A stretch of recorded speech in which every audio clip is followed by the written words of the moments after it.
Hoy vamos a ver la necesidad de los pactos. Va a ser la primera parte de la clase. Y vamos a comenzar con un pacto, que es el pacto de obras. ¿Ok? Entonces vamos a tener esas dos partes. Por ahora, la necesidad de los pactos. ¿Puede el hombre relacionarse de la manera que quiera con Dios? Es la pregunta que vamos a estar respondiendo a continuación. Me relaciono con Dios a mi manera.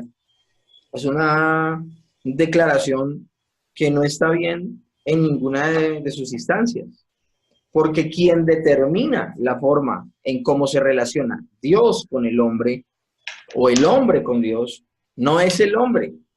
Quien determina la forma en que se relaciona con su creación es el creador, es Dios. Y es tan así que las personas que no estén ni bajo las condiciones que Él ha establecido para que la gente lo pueda conocer y pueda entablar una relación con Él, la gente está en una situación paupérrima y trágica. Es lo que le decía el apóstol Pablo a los Efesios. Miren lo que dice Efesios capítulo 2, verso 2. Hablándole a creyentes que en algún momento habían sido paganos y estaban lejos de la fe del Dios verdadero. Les dice así en Efesios 2:12. En aquel tiempo estaban sin Cristo, alejados de la ciudadanía de Israel y ajenos de los pactos de la promesa, sin esperanza y sin Dios en el mundo. Esa es la condición en la que se encuentra una persona que no ha sido permeada por la palabra de Dios, que no ha sido permeada por las escrituras, que no ha sido permeada o no ha sido alcanzada por la Biblia. ¿Cómo están? Están alejados de Cristo, están alejados de la ciudadanía de Israel, ajenos de los pactos y de la promesa, y por esa razón se encuentran sin esperanza y sin Dios en el mundo. Este no es el tema, pero uno lee este texto y uno se da cuenta de la importancia que es el evangelismo. Lo importante que es llevar el mensaje de salvación y al predicar que otros se enteren de las promesas que hay si se acercan a Cristo. ¿Cómo se relaciona entonces Dios con el hombre si definitivamente el hombre no es el que propone esas condiciones para relacionarse con Dios? O sea, ya nadie puede decir, o sea, teológicamente no es sostenible decir yo me relaciono con Dios a mi manera, porque no es a mi manera, es a la manera de Dios. Y Dios precisamente da unos requerimientos, es decir, cómo quiere que nosotros actuemos. Y dependiendo de la obediencia a esos requerimientos que Él exige, Él nos da unas promesas, es decir, cómo va a actuar Él con aquellas personas que obedezcan en diferentes circunstancias. Y cuando hablamos de diferentes circunstancias es que el Señor va a actuar de una forma si hay obediencia y va a actuar de otra si hay desobediencia. A eso es a lo que se le conoce como pacto. La Confesión de Fe de Londres de 1689, en el párrafo 7, en el parágrafo 1 dice: la distancia entre Dios y la criatura es tan grande que aun cuando las criaturas racionales le deban obediencia como a su creador, estas nunca podrán haber logrado la recompensa de la vida a no ser por alguna condescendencia voluntaria por parte de Dios que a Él le haya placido expresar en forma de pacto. Palabras más, palabras menos, aunque Dios nos haya hecho, eso no nos da derecho a tener una relación de comunión con Él. Lo que nos permite tener una relación de comunión con Dios no es que seamos sus criaturas. Lo que nos permite que nosotros tengamos una relación con Dios de comunión, donde podemos oírle, le podemos hablar y nos podemos relacionar con Él, está basada en los pactos. En los pactos. ¿Está Dios entonces? La pregunta que podríamos traer a colación es: ¿está Dios obligado en algo con sus criaturas? Es decir, ya nos hizo, nos creó, y por eso Él tiene la obligación de aquí en adelante de relacionarse con nosotros. No, para nada. Si Él promete bendición, es porque le ha placido hacerlo. Y a eso es a lo que conocemos como la gracia. Nosotros a veces tenemos un concepto muy equivocado acerca de Dios. Perdemos a veces de vista que Él es el creador y nosotros somos las criaturas. A veces perdemos de vista que Él es el creador y nosotros somos las criaturas.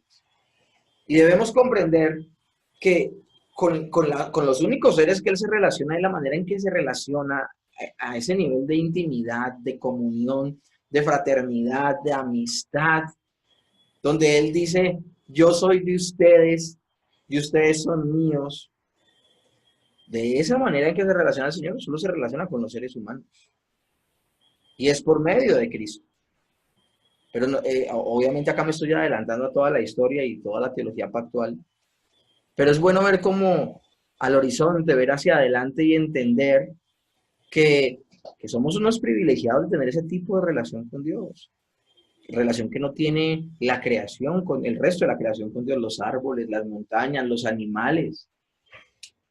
Aún los seres angelicales no llegan a tener ese nivel de tal vez de relación que tenemos nosotros con Dios.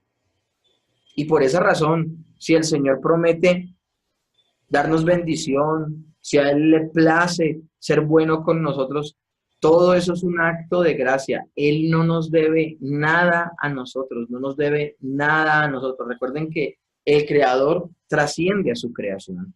Y en ese orden de ideas, pues, hombre, todo lo que saldrá de nuestras vidas será sencillamente gratitud, porque somos altamente privilegiados. Yo creo que hubo una frase que fue muy fuerte en todo el estudio de Efesios, y yo se las nombré en repetidas ocasiones, sobre todo en el principio, donde les decía que somos inmensamente ricos.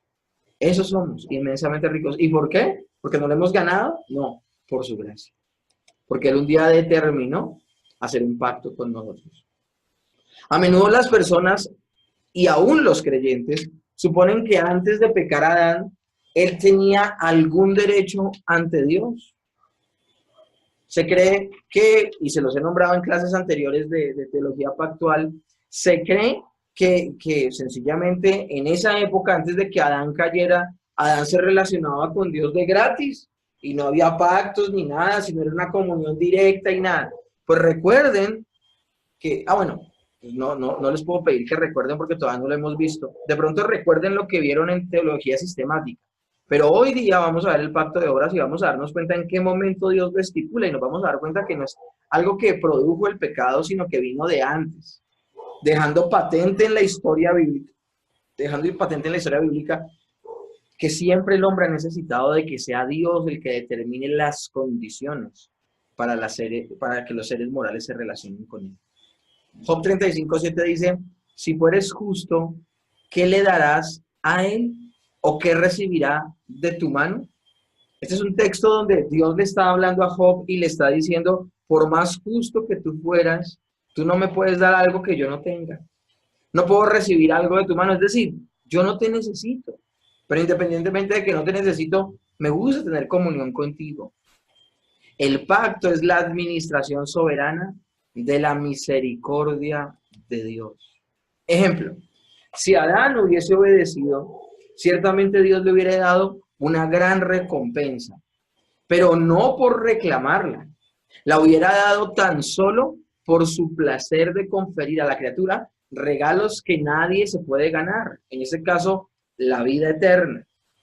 Miren lo que dice Hechos 17 del 24 al 25.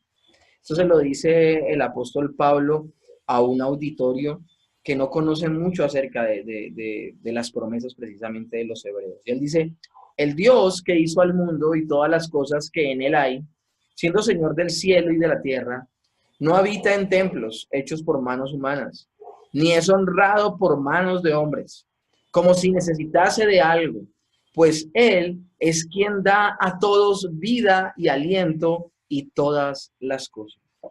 El apóstol Pablo empieza a hablar a los atenienses en este pasaje y les dice, él tiene que abordar la predicación no desde la escritura, porque ellos no conocen la escritura, pero él aborda algo que es la revelación general. Entonces él dice, el Dios que hizo el mundo y todas las cosas que en él hay, esa es la revelación general, la creación. Siendo Señor del cielo y de la tierra, revelación general. No habitan templos hechos de manos humanas, ni es honrado por manos de hombres. Empieza a cuestionar la religiosidad, la religión y los caminos que ha construido el hombre. Como si necesitase de algo. Habla de la trascendencia de Dios. pues Él es quien da a todos vida y aliento y todas las cosas. Habla de la inmanencia de Dios. Y acabo de hablarles como de cuatro. Perdón, Pastor, pastor. Sí. Yalina nos contestó y le preguntamos que si lo está escuchando y ella dice que no. Parece que solo está siguiendo las diapositivas. No, pues entonces dile que definitivamente si no pudo dar con el chiste, que espere el video. Porque pues, ¿qué podemos hacer? Listo, dale. ¿Listo? Ya en este pequeño texto vemos 4 o 5 atributos de Dios maravillosos, de los cuales les predica Pablo a los atenienses, a los griegos, desde la creación, desde la revelación general. Y les hace entender una cosa: somos criaturas y Él es el creador. Y si a Él le place bendecirnos, no es porque nos la hayamos ganado, sino por su bendita misericordia. Entonces, me gustaría volver a retomar lo que vimos la clase anterior, donde hablábamos de qué es un pacto, para tenerlo claro. Según Nehemías Cox, él dice: un pacto de Dios con el hombre implica un acto libre y soberano de la voluntad divina, ejercida en el amor y la bondad condescendientes. No es de ninguna necesidad de la naturaleza que Dios entre en pacto con los hombres. Y esto es importantísimo que lo tengamos en cuenta. No es de ninguna necesidad de la naturaleza de Dios que entre en pacto con los hombres, sino de su propio placer.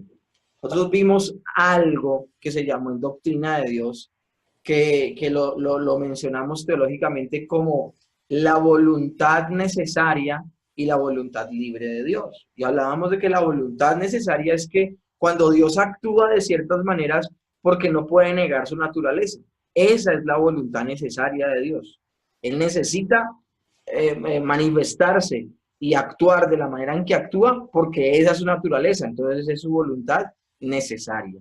Pero cuando Él actúa y tiene actos de misericordia, por ejemplo, el plan de salvación, por ejemplo, el tomar la decisión de restaurar a un ser caído como el hombre, eso no tiene que ver con su naturaleza de alguna manera en que era obligatorio que Él hiciera el plan de salvación, porque o si no negaría su naturaleza. No, si Él no hace un plan de salvación, quedaría limpio, porque el que pecó fue el hombre.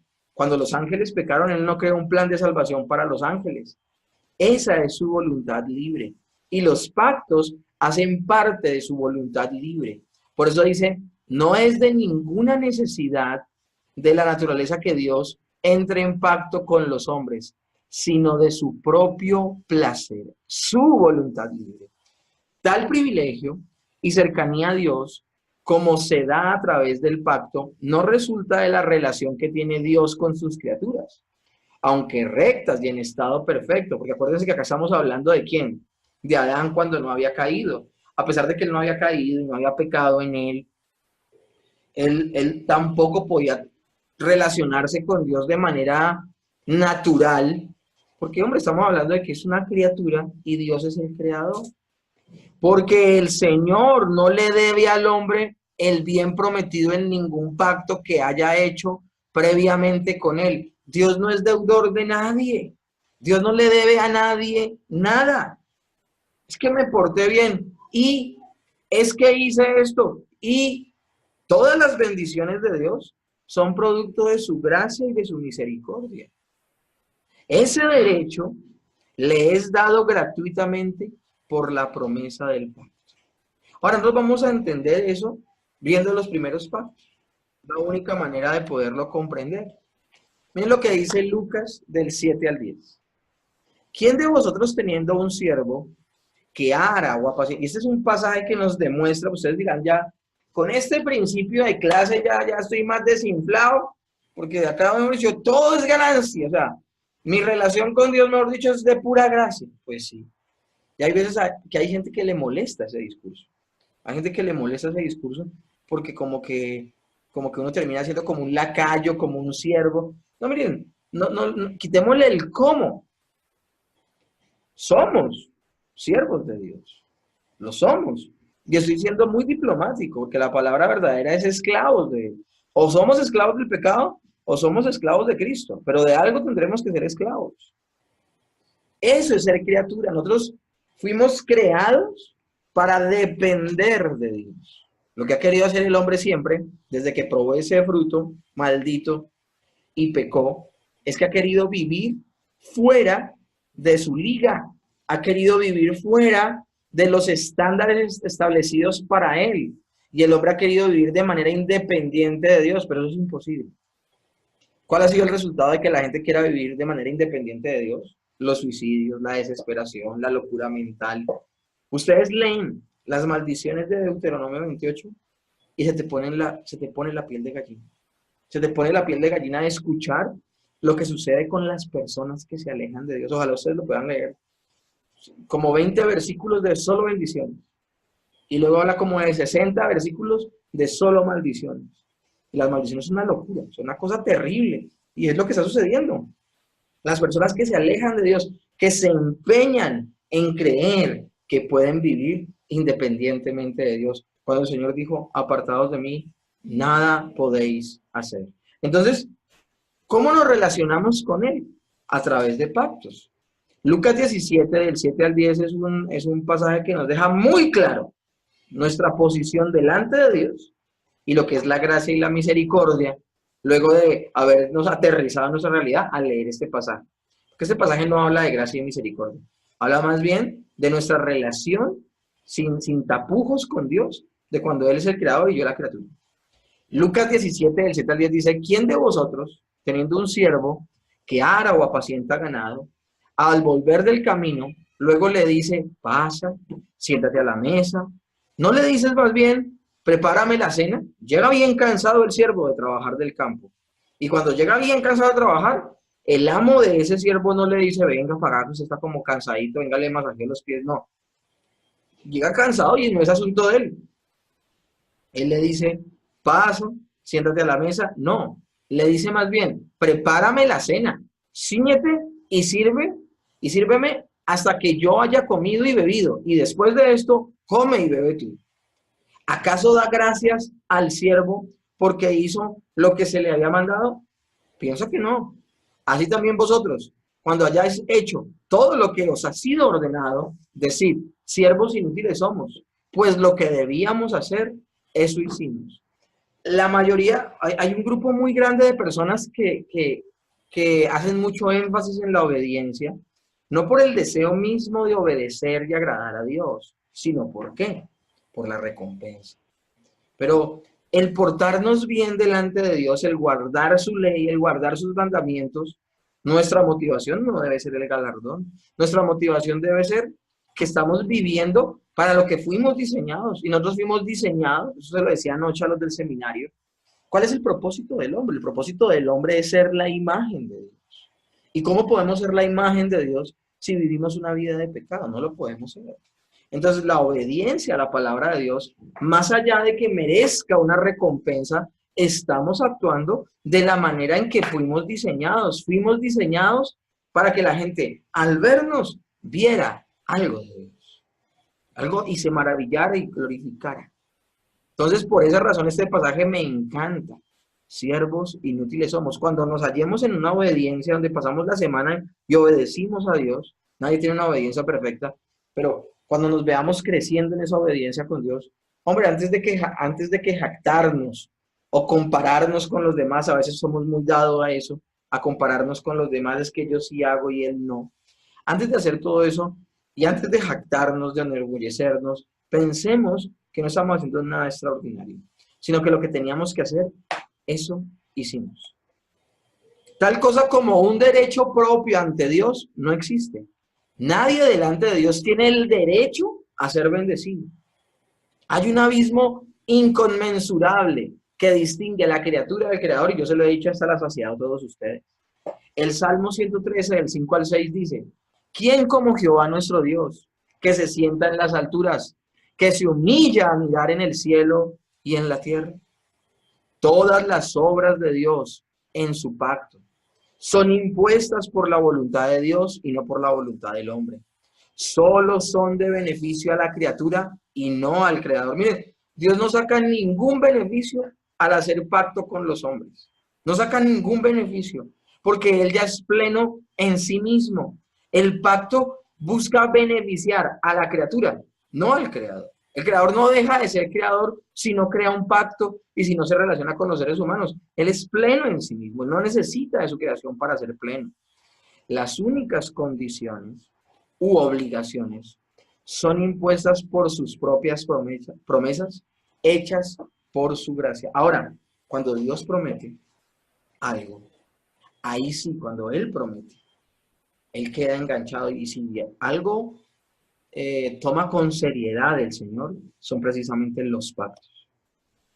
Dice nuevamente Nehemías Cox, no puede haber un pacto de beneficios mutuos entre Dios y los hombres, como puede haber entre uno y otro hombre, porque todas las criaturas necesariamente dependen y tienen tanto su ser como su bienestar de la generosidad de su creador, de Él sale. No hay nada que ellos no hayan recibido de Él, y por lo tanto, el más perfecto de ellos, ¿de quiénes? De los hombres, no le pueden dar nada a Él, sino lo que es debido por la ley de su creación. Dios no sale beneficiado. El único beneficiado en un pacto son los seres humanos. Nadie puede ser provechoso a Dios, aunque el que es justo puede serlo tanto para sí mismo como para su prójimo. Y por lo tanto, nadie puede obligar a Dios o hacer de él su deudor, a menos que condescienda a obligarse a sí mismo por medio de un pacto o de una promesa. Dios queda obligado cuando hace una promesa. Dios queda comprometido cuando Él hace una promesa. Por eso esos textos como Dios no es hombre para mentir, ni hijo de hombre para arrepentirse. Y cada vez que el Señor ha prometido algo, en ese mismo momento en que promete, Él ya queda, valga la redundancia, comprometido y debe cumplir. Pero es que ¿de quién salió la idea de comprometerse? De Él mismo. De Él mismo. Los pactos bíblicos se pueden entonces resumir en tres clases. El primero, el pacto de redención. ¿Quién me ayuda y me dice cuál es el pacto de redención? ¿Cuál es el pacto de redención? ¿Me ayudan? ¿Se acuerdan? Les doy una pista. Es el único pacto donde todos los que están en ese pacto son iguales.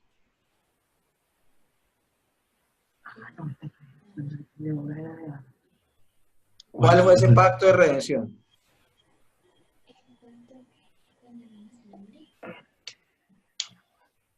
¿Cuál fue ese pacto? El pacto de redención. No basta. ¿Se les fue la paloma? ¿Qué dice acá Elisa? Elisa dice que fue cuando empezaban a hablar ¿quiénes?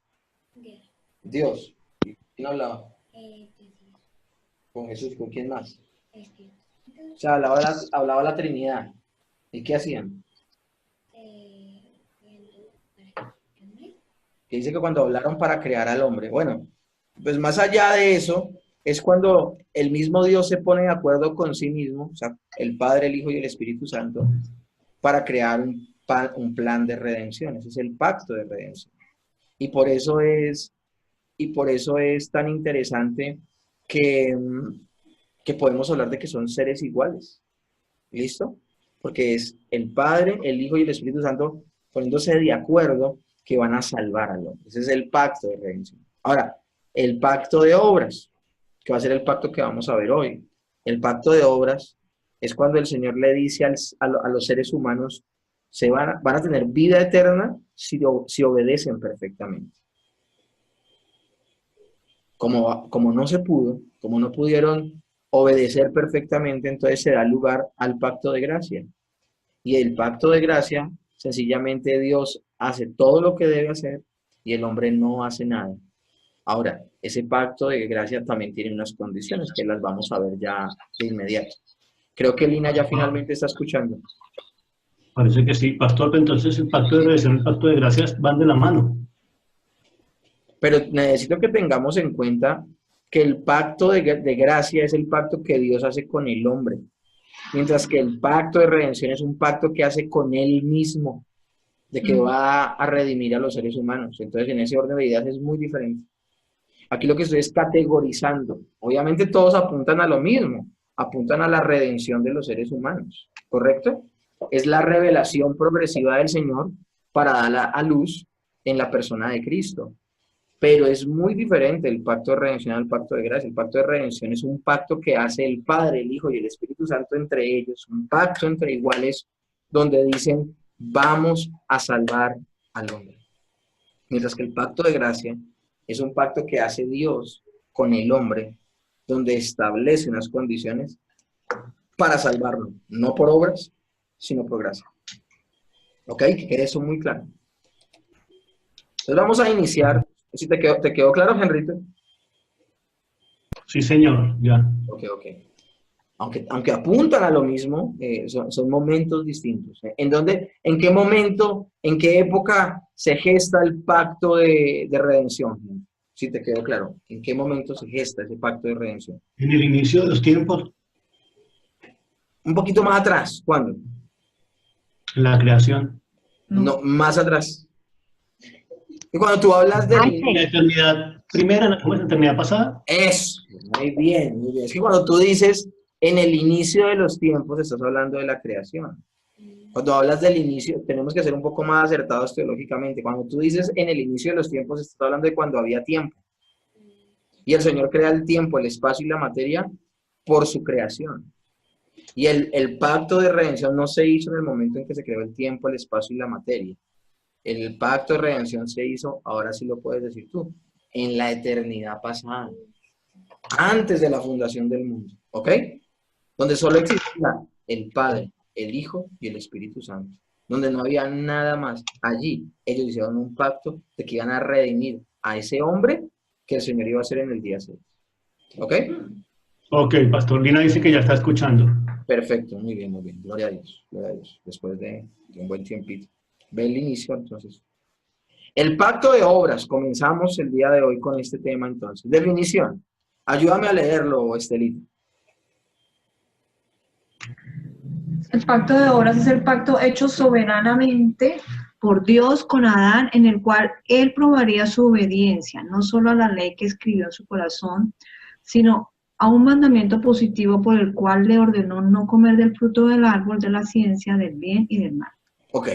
El pacto de obras es el pacto hecho soberanamente por Dios. Todos los pactos son hechos soberanamente, ¿no? Por Dios, ¿con quién? Con Adán. Con Adán, en el cual él probaría su obediencia, no solo a la ley que escribió en su corazón, sino a un mandamiento positivo por el cual le ordenó no comer del fruto del árbol de la ciencia del bien y del mal. Este mandamiento fue bien objetivo, ¿ok? Entonces, nombres que tiene este pacto. Este pacto también se puede conocer como el pacto adánico, como el pacto de la naturaleza, como el pacto de la creación, y el nombre más conocido, el pacto de obras. La participación en las bendiciones del pacto, ¿de qué dependían?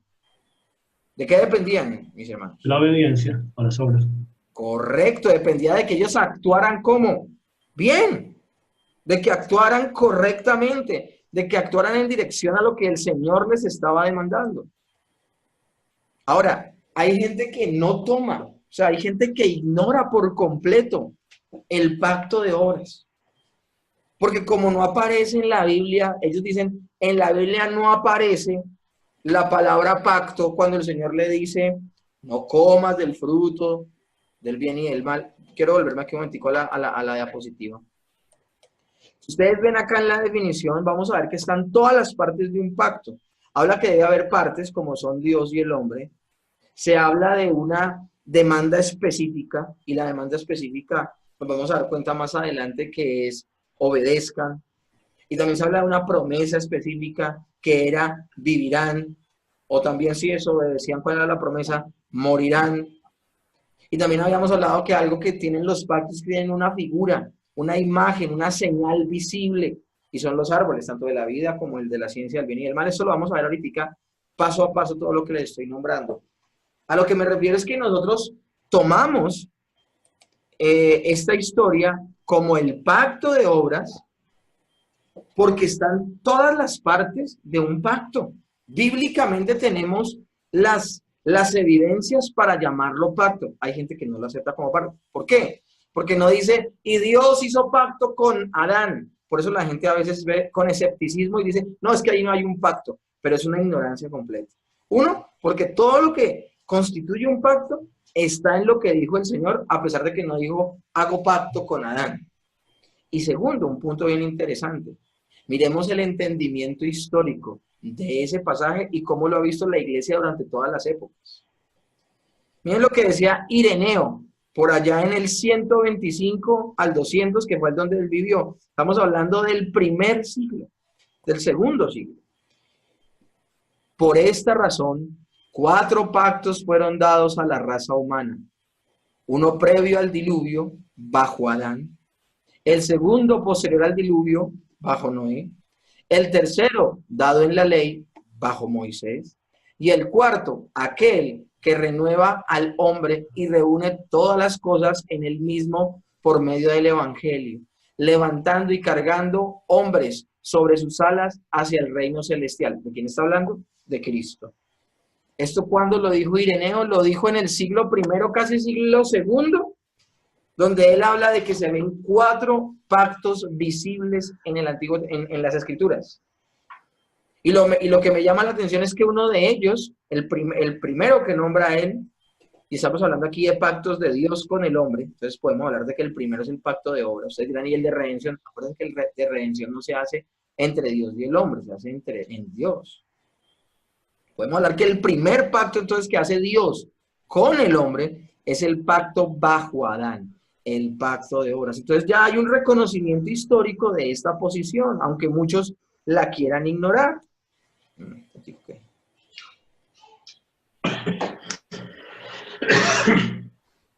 Mira aún lo que decía Agustín de Hipona. Agustín de Hipona, en el siglo IV después de Cristo.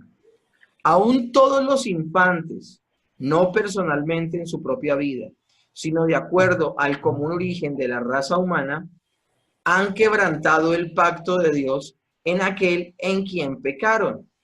Y se habla de Romanos 5, del 12 al 19.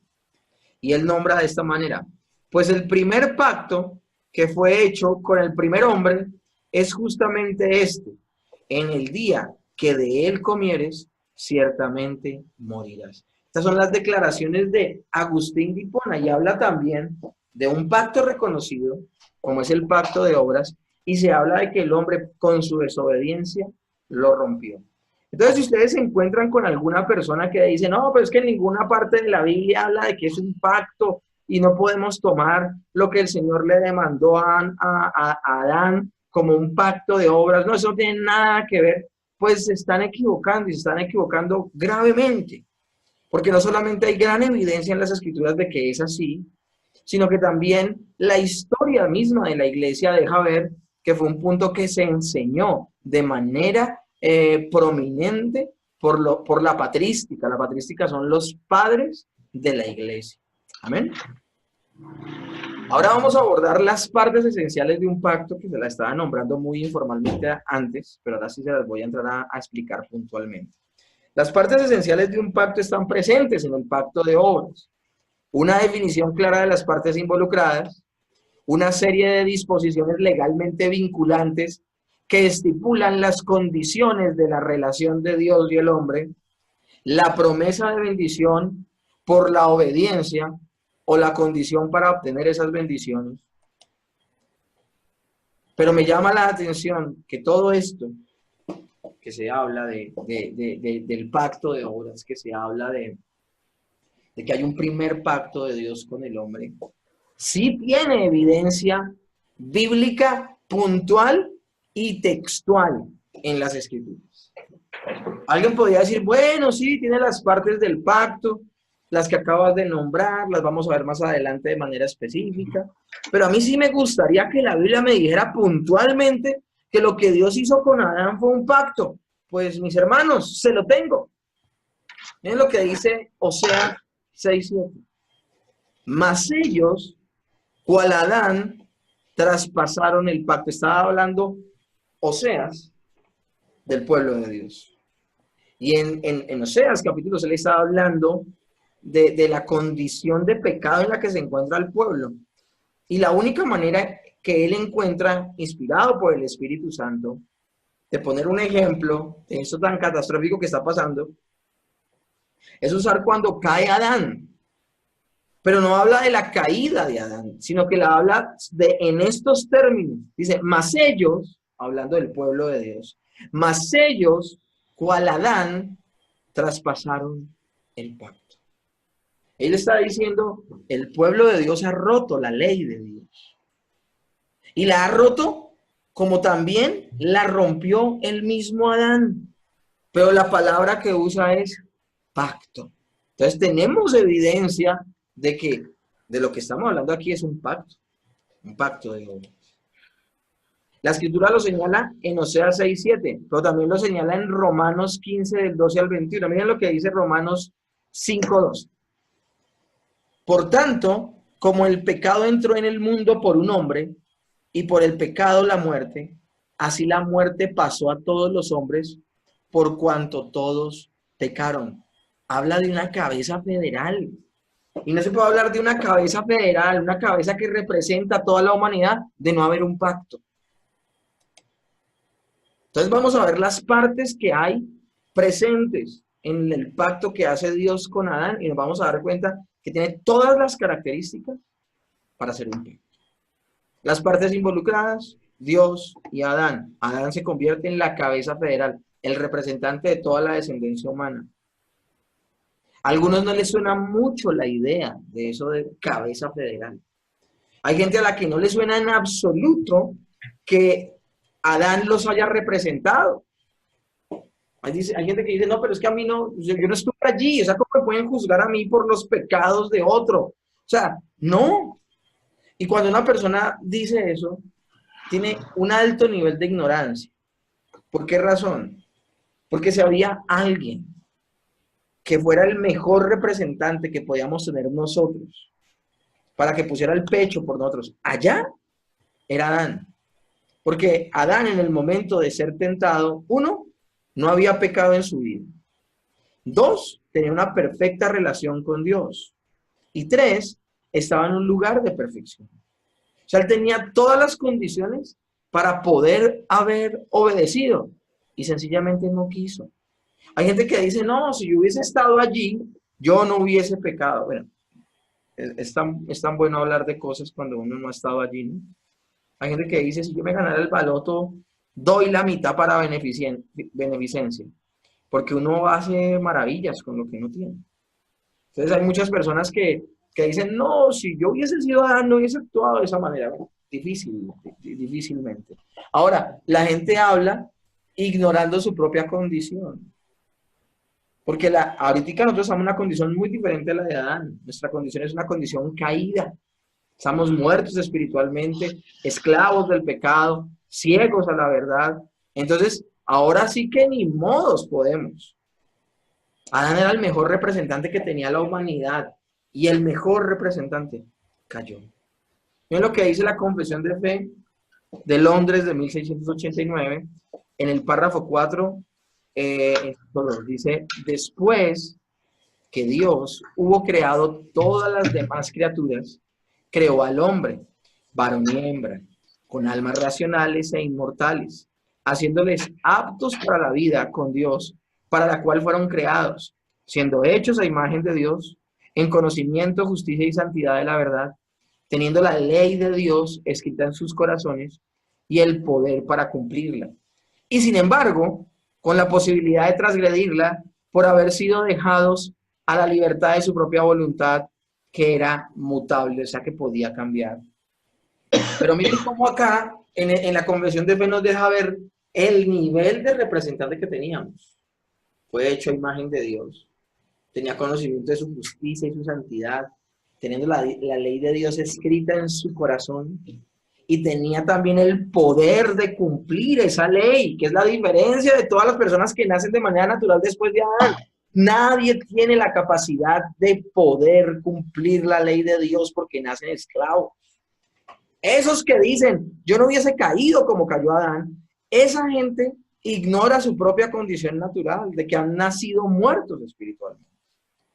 El libro de Romanos dice que nadie quiere, que nuestro ser caído no quiere ni puede obedecer a Dios. Si pudiéramos, tampoco querríamos hacerlo, dice el libro de Romanos. Así de mal estamos. Entonces teníamos un representante maravilloso que era Adán. Ahora, otra parte del pacto es la condición, y la condición era la obediencia a los requerimientos. ¿Y cuáles eran los requerimientos? Génesis 2, del 16 al 17 dice, y mandó Jehová Dios al hombre diciendo, de todo árbol del huerto podrás comer, mas del árbol de la ciencia del bien y del mal no comerás. No comerás.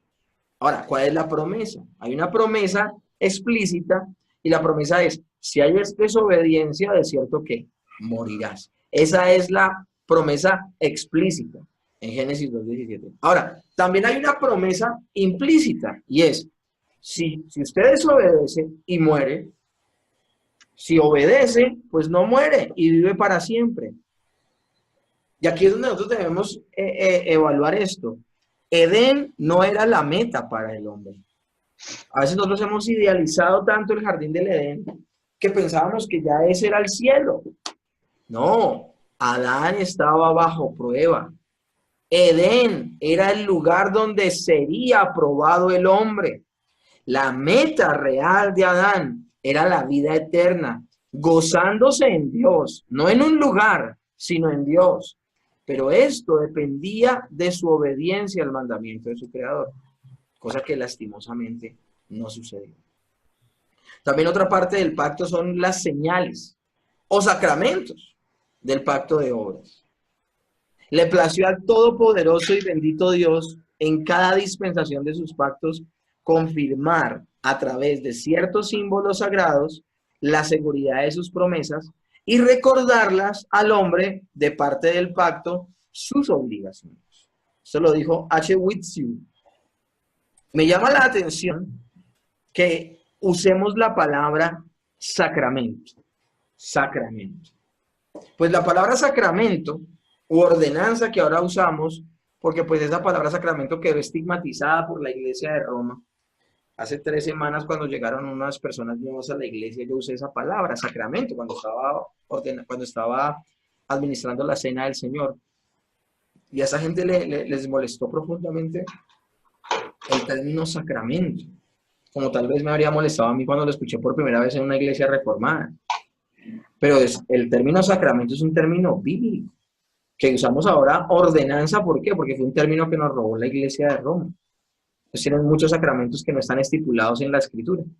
Pero es bueno hacer esta explicación. ¿Qué es un sacramento o una ordenanza? Ahora lo llamamos ordenanza.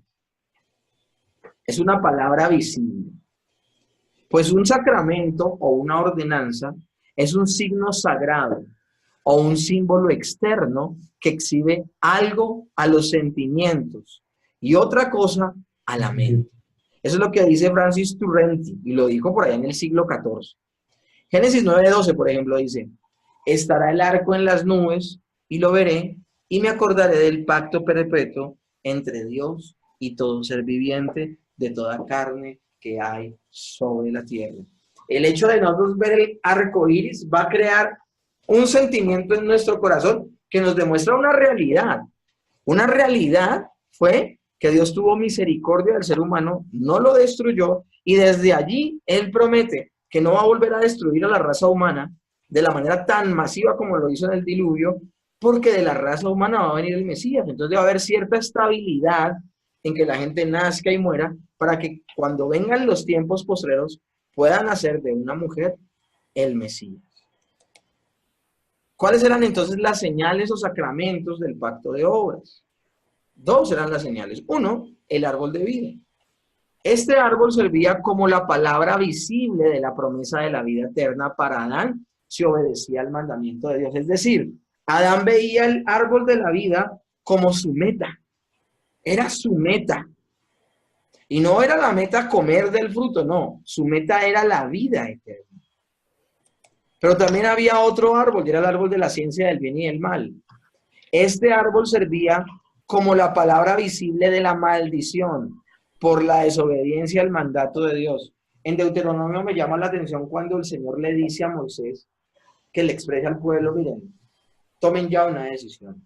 Enfrente de ustedes tienen dos caminos, el camino del bien y la vida, o el camino del mal y la maldición, de la muerte. ¿Cuál camino van a transitar? Pues eso que le estaba diciendo Moisés en nombre de Dios al pueblo, también sucedía en la vida de Adán. Adán tenía enfrente dos árboles, y él era el que iba a determinar cómo iba a ser las consecuencias del resto de su vida. Lamentablemente, él echó mano del árbol de la ciencia del bien y del mal. Y hay que aclarar esto me encanta como lo dice A.W. Pink, porque hay gente que dice, no, lo que pasa es que Adán cae, el pecado entra a Adán porque el fruto era el que estaba contaminado. En el fruto hay una sustancia que entró en la vida de Adán y por eso entró la muerte. O por el contrario, algunos dicen, el Señor tuvo que poner ángeles en la puerta, porque es que si no pone ángeles en la puerta del Edén, esta gente se le cuela y se coge el fruto del árbol de la vida y si lo llega a probar, ese fruto saca una sustancia que les va a dar vida eterna y se van a salir con la suya. Entonces, por esa razón, Dios puso dos querubines. Miren, no hay tal. Y me gustan las palabras que usa A.W. Pink. No que su fruto tuviese la capacidad de conferir inmortalidad física, como algunos erróneamente lo han supuesto. Como si algo material pudiera hacer tal cosa. Semejante concepción grosera y carnal se parece más a las fábulas judaicas y mahometanas que a una interpretación sobria y espiritual de las cosas. Entonces debemos tener en cuenta esto.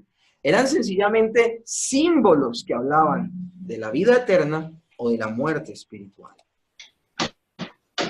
Pero también hay otra señal también dentro del pacto de obras, y es el día de reposo. Dios creó el día de reposo y lo santificó, es decir, lo separó como un día especial que le sirviera a Adán como una palabra visible que le recordaría el descanso que obtendría al contemplar a Dios por la eternidad después de pasar la prueba en el jardín. Aún el día de reposo era una muestra, era una señal para Adán de lo que le venía si obedecía. Si Adán obedecía, lo que se le venía era el descanso eternamente al lado de Dios. Entonces el día de reposo también nos señala, escúchenme bien, nos señala una verdad escritural. ¿Cuáles fueron lamentablemente entonces los resultados de la transgresión del ser humano de este pacto? El primero de ellos fue la muerte espiritual, no tener comunión con Dios. Y la muerte espiritual, hay gente que dice, bueno, hay gente, miren, ayer yo hacía el seminario de teología sistemática y me tocaba explicarles a las personas que el propósito de Jesús primordial no era sanar a los enfermos. Y la gente se aterraba ayer cuando escuchaba eso en el seminario. Decían, pero ¿cómo así? O sea, porque estamos tan aferrados a este mundo, estamos tan aferrados a esta tierra material, que pensamos que el Señor Jesús murió en la cruz fue para sanar nuestras enfermedades. O el Señor Jesús murió en la cruz para arreglar nuestro matrimonio. O el Señor Jesús murió en la cruz para todas esas series de situaciones que tenemos de manera cotidiana en esta vida temporal. Ese es el problema. Pero cuando nosotros hablamos de que el evangelio se trata es de vida eterna, de que las personas no se condenen eternamente, es donde la gente debe, ya como que entra en una dimensión de percibir de manera diferente el evangelio. ¿Qué sucedió con el ser humano en el jardín del Edén? El ser humano murió espiritualmente, pero también la muerte entró a nivel físico. Hay gente que hasta subestima la muerte espiritual. Dice, sí, se murió espiritualmente, pero sigue vivo todavía físicamente. Pues, hombre, ¿qué es peor?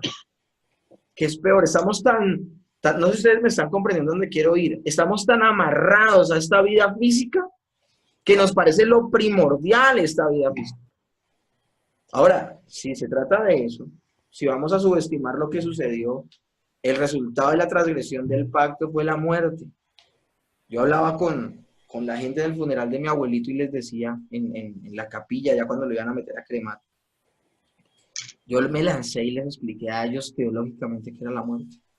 Y les hablé del estado intermedio y les empecé a decir, miren, El pecado es algo tan caótico, es algo tan terrible, es algo que contamina de manera tan, tan medular, tan radical. La corrupción del pecado es que separó lo indivisible. Cuando Dios creó al hombre, le dio una parte material y una inmaterial. Y cuando el pecado entra, divide lo indivisible. Así de trastornador, así de terrible, así de destructor es el pecado.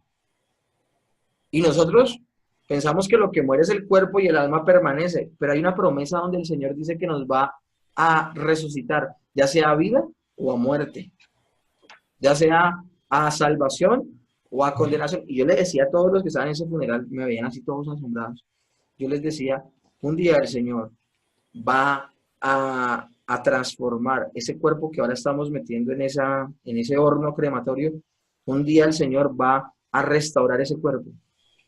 Y si mi abuelito depositó su fe en Jesús, resucitará a vida. O si no la depositó, resucitará a muerte. Y la gente era impactada. Era un momento adecuado para predicar el evangelio y predicarlo de esa manera. Tal vez en esos momentos de solamente donde hay un funeral es donde la gente como que ve un poco más de trascendencia en su vida. Hay gente que dice, no, pues bueno, murieron espiritualmente, pero siguieron vivos y vivieron mucho tiempo. Y a veces uno se impacta cuando uno ve 920 y pico de años que vivió Adán. Hombre, ¿qué son 920 y pico de años que vivió Adán al lado de la promesa de que iba a vivir eternamente? No son nada esos años. Cuando él cae, cuando él desobedece, lastimosamente, la muerte entra en el hombre. No solamente se separó de Dios, no solamente es ajeno de las cosas de Dios, es ignorante de las cosas de Dios, no solamente le empieza a dar una lectura incorrecta a lo espiritual, sino que en el mismo momento en que muerde el fruto, ya empezó a ser un segundo más viejo, un minuto más viejo, una hora más viejo, un día más viejo, un año más viejo. Así le haya pasado casi un milenio a Matusalén, un día finalmente, como lo dicen todas las genealogías, y muestran en Génesis, luego del pecado, y murió. La muerte es lo más terrible que puede haberle sucedido al hombre por haber transgredido el pacto de Dios. Y esa muerte no solamente es física, es espiritual. Es que no puede tener un contacto. Si antes de haber caído necesitaba de un pacto para relacionarse con Dios, ahora que quebranta ese pacto, imagínense cuán lejos está el hombre de Dios. Entonces, ¿de dónde acá hay gente que se para diciendo que el universalismo y de que Dios nos ama a todos y que todos somos hijos de Dios y que no importa cómo vengas a Él, que Dios ama al pecador? No, todo eso es basura. Esa es de la misma corriente y filosofía de yo amo a Dios a mi manera, yo sigo a Dios a mi manera. Igualmente equivocado. El hombre ya no puede tener de manera natural comunión con Dios. Segundo, perdió la posibilidad de obtener la vida eterna por sus obras. Esa es la segunda consecuencia. Ya el hombre no se puede ganar con su esfuerzo la salvación. Génesis 3:24 dice, echó pues fuera al hombre y puso al oriente del huerto del Edén querubines y una espada encendida que se revolvía por todos los lados para guardar el camino del árbol de la vida. Ya les expliqué que no era porque ellos no probaran el fruto. Miren lo que dice Samuel Regihan. Intentan entrar al Edén por sus propios medios, haría que los querubines los hicieran pedazos. Es imposible entrar a la presencia de Dios. Luego de que se rompió el pacto de obras, es imposible por las obras acceder a Dios. Es imposible. Una segunda consecuencia. Tercero, la muerte física, ya se las nombré. Por tanto, como el pecado entró en el mundo por un hombre y por él el pecado, la muerte. Génesis 5:5 dice, y fueron todos los días que vivió Adán 930 años y murió. Y así van a ser todos. Cuarto, su descendencia nació en la misma condición en la que él quedó luego de pecar. Romanos 5:17 al 19 dice, pues si por la transgresión de uno solo reinó la muerte, así que como por la transgresión de uno vino la condenación a todos los hombres, porque así como por la desobediencia de un hombre los muchos fueron constituidos pecadores. Estoy nombrándoles las veces que Romanos 5, del 17 al 19, habla de conectar a toda la raza humana con el pecado de Adán. Cuando hablamos de que nosotros tenemos el pecado heredado o el pecado original, cuando hablamos de las consecuencias del pecado de Adán sobre sus descendencias, nos referimos al pecado original, nos referimos al pecado de Adán. Pero cuando yo le pregunto a una persona qué es el pecado original, la gente me dice, cuando probó el fruto del árbol. No, eso no es el pecado original. El pecado original esas fueron las condiciones en las que se presentó el pecado original. Pero ¿qué quiere decir el pecado original cuando tú naces, no has nacido de nuevo y ya eres por naturaleza un ser caído? ¿Qué significa ser un ser caído? ¿Qué significa haber heredado el pecado de Adán? Si lo del fruto fue un momento histórico de un solo momento irrepetible y ya no va a volver a suceder, ¿qué fue lo que heredaste tú? ¿El apetito por manzanas prohibidas, tal vez? Cuando hablamos nosotros del pecado heredado, estamos hablando de dos ingredientes que hay en el ser humano y en un ser caído, y es que somos culpables y somos corruptos. Culpables es que nacimos siendo pecadores. No hemos hecho nada, no hemos hecho una sola acción consciente en donde hayamos pecado, pero ya somos pecadores. Porque no somos pecadores en el momento que pecamos. No, ya nacimos siendo pecadores, lo heredamos de parte de Adán. Y otra parte, no solamente somos culpables, también somos corrompidos.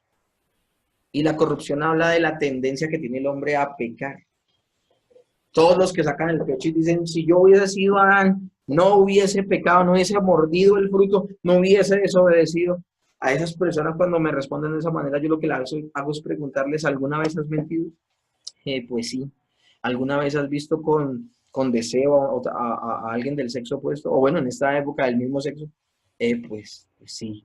Y ahí nos damos cuenta que esa persona no es tan fuerte como decía y no era una persona digna de representarnos como lo fue en su momento Adán. Porque nosotros al heredar el pecado de Adán no solo heredamos la condena, porque somos culpables, sino que también heredamos la corrupción. Esa tendencia que hay en nuestro corazón a pecar, a desobedecer a Dios. Una quinta característica y consecuencia es que el pecado, el haber roto el pacto de obras, corrompió toda la creación. Génesis 3:17 dice, y el hombre dijo, por cuanto obedeciste, y al hombre dijo, eso se le está diciendo Dios al hombre, y al hombre dijo, por cuanto desobedeciste a la voz de por cuanto obedeciste a la voz de tu mujer, y comiste del árbol que te mandé diciendo, no comerás de él, maldita la tierra será por tu causa. Con dolor comerás de ella todos los días de tu vida. Cuando Adán peca, ¿quién recibe las consecuencias también? La tierra. Y cuando habla de la tierra, no está solamente hablando de ese espacio diferencial al mar. Cuando habla de la tierra, habla de todo el planeta Tierra. Está hablando, de hecho, el Señor está hablando de todo el universo. Yo a alguien le decía alguna vez a alguien, si una estrella explota en el universo y muere, es consecuencia del pecado del hombre. Porque si el hombre no hubiese caído, en el universo no hubiese muerte. Todos los planetas coexistirían. No habría muerte en ninguna de sus modalidades. Los terremotos, las catástrofes naturales, todo sucede por descompensaciones que hay en nuestro planeta, producto del pecado del hombre. Romanos 8, del 19 al 22 dice, porque el anhelo ardiente de la creación es el aguardar la manifestación de los hijos de Dios, o sea, cuando los hijos de Dios sean glorificados, y esto corruptible se vista de incorruptibilidad, también la misma creación pasará de ser una creación corrupta, corruptible, que está en descomposición, que se está dañando cada día más y más, y será transformada en una creación incorruptible. Por eso aguarda la manifestación de los hijos de Dios. Porque la creación, dice la palabra, fue sujeta a vanidad. ¿Cuándo? Cuando el hombre cayó. No por su propia voluntad, dice la palabra. Quien pecó no fue la creación, fue el ser moral, sino por causa del que la sujetó en esperanza. Porque también la creación misma será liberada de la esclavitud de corrupción a la libertad gloriosa de los hijos de Dios. Porque sabemos que toda la creación gime a una y aún está con dolores de parto hasta ahora. La creación aguarda el tiempo de la glorificación. Les decía hace poco, nosotros no nos debemos acostumbrar a la muerte. Yo les decía eso a la gente del funeral de mi abuelito. Les decía, nosotros lloramos aquí que mi abuelito murió. Lloramos aquí porque nos da muy duro la muerte. Pero a pesar de que nos da muy duro la muerte, estamos acostumbrados a ella. La esperamos. No la vemos como algo extraño. Nos toma un poco de tiempo hacer el duelo y aceptar que el ser querido se fue. Pero como que estamos acostumbrados a la muerte. Y eso también es una consecuencia del pecado, porque miren, la muerte es lo más antinatural que puede sucederle al ser humano. Fuimos hechos para vivir eternamente, no para morir. La muerte es la consecuencia del pecado. El que los hombres mueran, el que los hombres se enfermen, que tengan cáncer, el que los niños nazcan con deformidades, los abortos, todas estas nuevas sintomatologías que se están levantando, todo esto es causa del pecado. Nada de eso es natural, es algo contranatural. Es una consecuencia del pecado. Por eso es fundamental entender el quebrantamiento del pacto de obras. Hay gente que dice, yo soy una buena persona.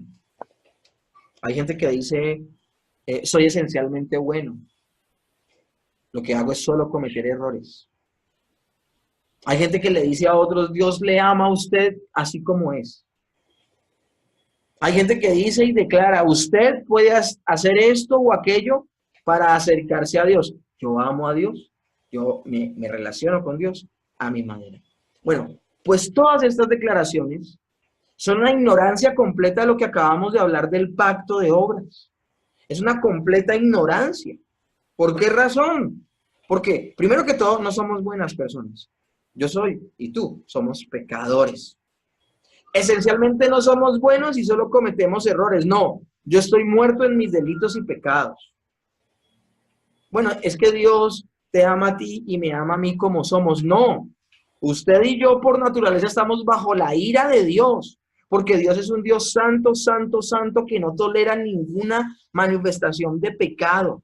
Y por mi propia maldad merezco que la ira de Dios descienda sobre mi vida y me destruya.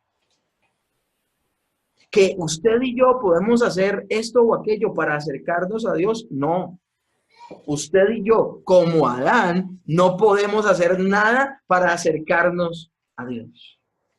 Ese es un buen entendimiento del pacto de obras. Y es fundamental entender el quebrantamiento del pacto de obras para no tener estas declaraciones tan absurdas. Entonces, ¿por qué es importante decir que las relaciones entre Dios y el hombre en el huerto eran relaciones de pacto? Porque nos recuerda el hecho de que las relaciones, incluyendo los mandamientos de obediencia y promesas de bendiciones por la obediencia, no eran algo que sucedía automáticamente en las relaciones entre el creador y la criatura. Hay gente que piensa que nosotros por ser, y yo se los dije al principio de esta clase, pero de pronto ahorita ya con la explicación que llevamos, el curso de la explicación les va a sonar un poco más pertinente.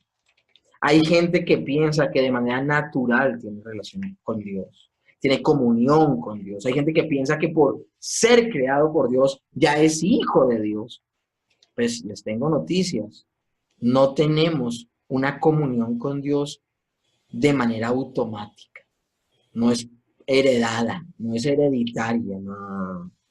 En las relaciones entre el creador y la criatura, la única forma que conecta al creador con la criatura es un pacto unilateral que creó Dios y que lamentablemente en su momento el hombre rompió.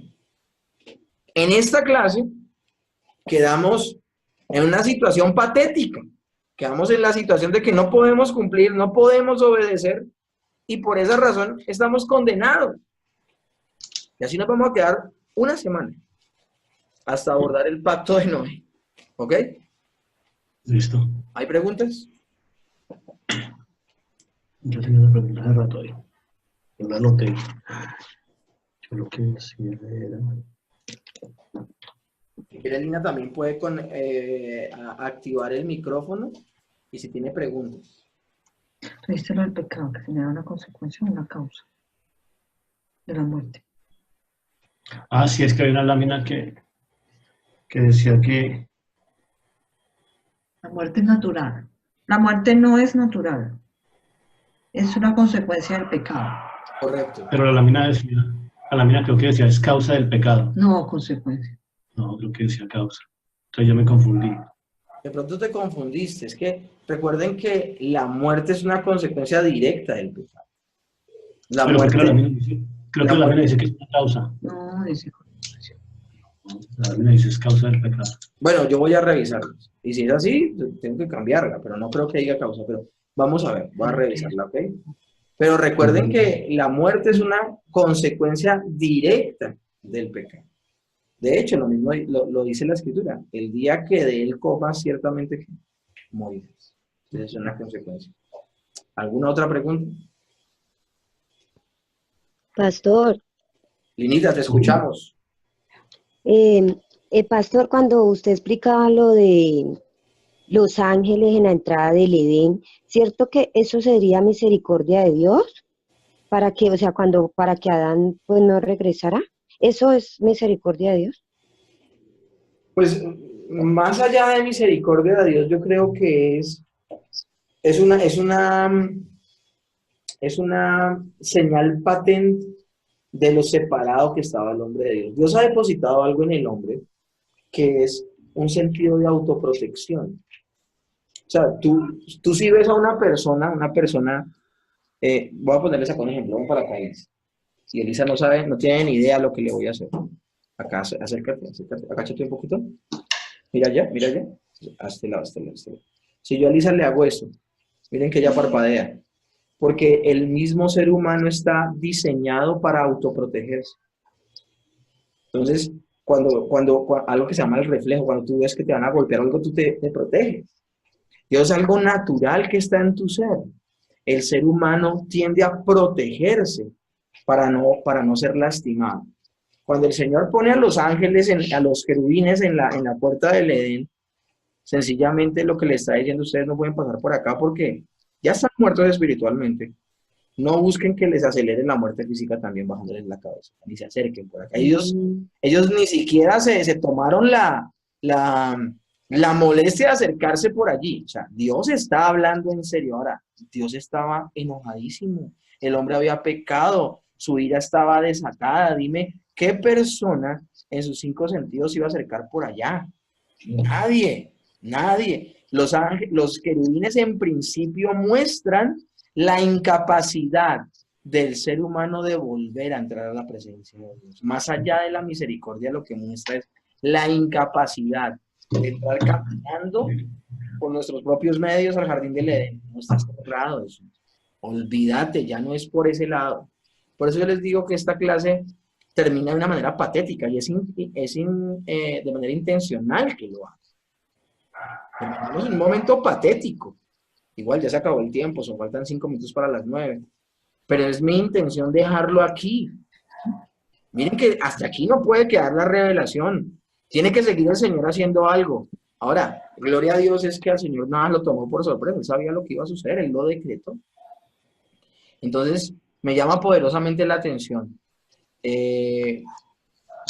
Lo hemos hablado en clases anteriores. Hemos preguntado, ¿está vigente el pacto de obras? Pues vigente en cierta manera sí, porque la gente va a seguir siendo condenada en el infierno por lo que hizo mal. Entonces, de alguna manera, sigue vigente la obediencia a la ley de Dios. Pero no está vigente, ¿por qué? Porque ya nadie se puede salvar por medio de las obras, nadie puede alcanzar la perfección. El único que lo pudo hacer, ¿quién fue? Jesús. Entonces, espero haberte podido contestar, Linita. Sí, gracias. ¿Algo más? Estelita. Por acá tiene una pregunta Elisa. Quería preguntar dónde queda el jardín del Edén, porque es que ¿quién va a entrar ahí si no sabe dónde está? ¿Que dónde queda el jardín del Edén? ¿Algunos más tenían esa pregunta? No, la verdad es que sí, muchas veces se ha especulado acerca de eso. No, pues lo que pasa es que sencillamente para ellos era fácil determinar dónde quedaba el jardín porque acaban de salir de él y los echan. Ellos terminan peregrinando y alejándose del jardín del Edén. Pero el jardín del Edén en algún momento te deja de ser un lugar geográfico, porque estamos hablando de qué pasó con la tierra. Fue que maldecida, fue maldita. Y la tierra en general se marchitó, incluyendo ¿qué? El jardín del Edén. Toda la tierra se marchitó, toda la tierra se marchitó. En la tierra donde vive Adán y Eva, seguimos viviendo de alguna manera. Y digo de alguna manera porque luego vino el diluvio y acabó como conocíamos la tierra. Entonces dirán, bueno, sobrevivió al pecado, listo. El jardín del Edén sobrevivió al pecado, pero les aseguro que no sobrevivió al diluvio. Entonces dejemos de buscar el jardín del Edén geográficamente en algún lugar. Hay gente que lo puede señalar porque en el Génesis señala unos ríos y entre ellos señala el Éufrates. Entonces, geográficamente se puede señalar dónde fue el jardín del Edén. Se puede hacer. De hecho, si ustedes cacharrean en Google, van a encontrar dónde geográficamente pudo haber estado ubicado el jardín del Edén. Pues que fue una de las consecuencias que acabamos de tocar en clase. La corrupción de toda la tierra. Entonces, ese lugar que fue tan bonito, finalmente, ¿qué pasó? Se corrompió, se dañó, se marchitó, producto del pecado del ser humano. ¿Ok? ¿Estelita tenía una pregunta? No, señor. Ok, bueno, entonces oremos y damos por terminada la clase y Dios mediante nos vemos el domingo. ¿Les parece? Sí. Bueno, Señor, en esa noche te damos muchas gracias por este tiempo. Te damos toda la gloria a ti, Señor. Te pedimos, por favor, que permitas que meditemos en esto que hemos hablado, que podamos ver lo catastrófica que fue la caída del hombre y que nos lleves a reflexionar en lo privilegiados que somos ahora en hacer parte de un pacto de gracia, que poco a poco, mientras se irá explicando, Señor, de aquí en adelante, desde la siguiente clase, porque desde la siguiente clase empezaremos a apuntar al pacto de gracia, podamos ver lo inmensamente privilegiados que somos, Señor. De que ahora no solo tú hiciste un pacto, sino que ahora tú pones condiciones y tú mismo las cumples. Gracias, Señor, por este tiempo, por los hermanos que han escuchado y por este seminario de teología pactual, de teología federal, en el nombre de Jesús. Amén y amén. Amén. Mis hermanos, muchas gracias. Descansen. Que Dios los bendiga.